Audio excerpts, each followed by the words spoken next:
മുലയൂട്ടുന്ന കുഞ്ഞുങ്ങൾക്ക് എപ്പോഴാണ് ബോട്ടിൽ ഫീഡിംഗ് ഇൻട്രൊഡ്യൂസ് ചെയ്യേണ്ടത് എന്നുള്ളത് പല മാതാപിതാക്കൾക്കും ഉണ്ടാവാനിടയുള്ള ഒരു സംശയമാണ്. നേരത്തെ ഇൻട്രൊഡ്യൂസ് ചെയ്ത് കഴിഞ്ഞാൽ ഇനി കുഞ്ഞുങ്ങൾ മുലപ്പാൽ കുടിക്കാതായി പോകുമോ, നിപ്പിൾ കൺഫ്യൂഷൻ ഉണ്ടാകുമോ, ഇനി ബോട്ടിൽ ഇൻട്രൊഡ്യൂസ് ചെയ്തിട്ടില്ലെങ്കിൽ കുഞ്ഞുങ്ങൾ ബോട്ടിൽ ഫീഡിംഗ് ചെയ്യാതിരിക്കുമോ എന്നൊക്കെയുള്ളതാണ് ഈ സംശയത്തിന്റെ പ്രധാന കാരണം. പിഴിഞ്ഞെടുത്തിട്ടുള്ള മുലപ്പാൽ പാലട വഴിയോ സ്പൂൺ വഴിയോ കപ്പ് വഴിയോ കൊടുക്കുന്നതാണ് കുറച്ചുകൂടെ ബ്രസ്റ്റ് ഫീഡിംഗ് ഫ്രണ്ട്ലി ആയിട്ടുള്ള രീതി.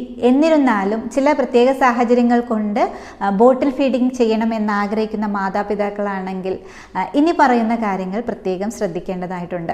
മുലയൂട്ടൽ ശരിയായി എസ്റ്റാബ്ലിഷ് ചെയ്യുവാനും കുഞ്ഞിന് ആവശ്യാനുസരണമുള്ള മുലപ്പാൽ ഉൽപ്പാദിപ്പിക്കുവാനും ഡെലിവറി കഴിഞ്ഞിട്ടുള്ള ആദ്യ നാളുകൾ വളരെ പ്രധാനപ്പെട്ടതാണ്. അതുകൊണ്ട് തന്നെ ആദ്യ ആഴ്ചകളിൽ കുഞ്ഞുങ്ങൾക്ക് ബോട്ടിൽ ഫീഡിംഗ് ചെയ്യാതിരിക്കുവാൻ വേണ്ടിയിട്ട് പ്രത്യേകം ശ്രദ്ധിക്കണം.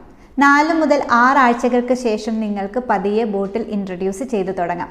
ബോട്ടിൽ ഫീഡിങ്ങിനുള്ള ബോട്ടിൽ സെലക്ട് ചെയ്യുന്ന സമയത്ത് ഇനി പറയുന്ന കാര്യങ്ങൾ ശ്രദ്ധിക്കേണ്ടതായിട്ടുണ്ട്. കാരണം ഡയറക്റ്റ് ബ്രസ്റ്റ് ഫീഡ് ചെയ്യുവാനുള്ള അധ്വാനം ബോട്ടിലിൽ നിന്ന് പാല് കുടിക്കുവാൻ വേണ്ടിയിട്ട് ആവശ്യമായിട്ട് വരില്ല.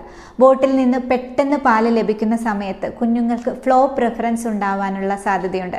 ഇങ്ങനെ ദീർഘനാൾ തുടരുന്ന സമയത്ത് ബോട്ടിൽ പ്രിഫർ ചെയ്യുകയും ക്രമേണ ബ്രസ്റ്റ് ഫീഡിംഗ് കുറയ്ക്കുകയും ചെയ്യുവാൻ സാധ്യതയേറെയാണ്.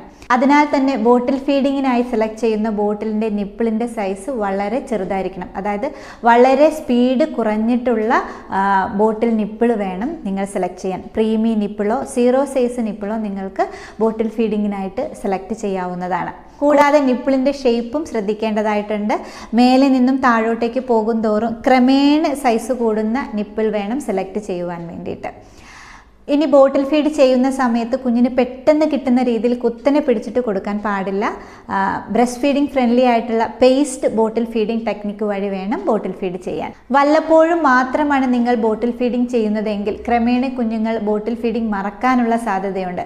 അതുകൊണ്ട് ഭാവിയിൽ ജോലിക്ക് പോകുന്ന അമ്മമാരാണ് നിങ്ങൾക്ക് ബോട്ടിൽ ഫീഡിംഗ് തുടരണം എന്നുണ്ടെങ്കിൽ 2 ദിവസത്തിൽ ഒരിക്കലോ ആഴ്ചയിൽ ഒരിക്കലോ ബോട്ടിലിൽ കുറച്ച് പാല് നൽകിയിട്ട് ഈ ശീലം നിലനിർത്തുവാൻ വേണ്ടിയിട്ട് പ്രത്യേകം ശ്രദ്ധിക്കണം.